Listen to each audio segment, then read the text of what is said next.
আমি বুঝতে পারছি না আমার নামে কেন রিউমার ছড়ানো হচ্ছে। আমি যদি মেটিয়াবুজের বাইরে হাট করতাম তাহলে মেটিয়াবুজের বাইরে আমার অনেক জায়গা জমি ছিল, আমি এর আগেই মেটিয়াবুজের বাইরে হাট করতে পারতাম।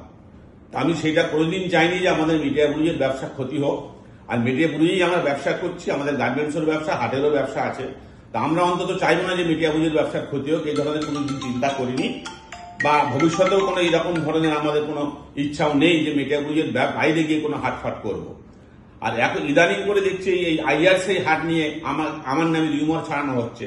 তো ওখানে তো আমার কোনো শেয়ার নেই, আমি যদি থাকবো তো পরিষ্কার খোলাখুলি বলবো, লুকিয়ে চুরে করা কি আছে। আমাকে তো যারা আইআরসি বানাচ্ছে তাদের সঙ্গে আমার খুব ভালো পরিচিতি, যে থেকে করছে তখন থেকেই আমাকে রিকোয়েস্ট করে আসছে। আমি বলছি ভাই না, আমার পক্ষে কোনো থাকা সম্ভব না।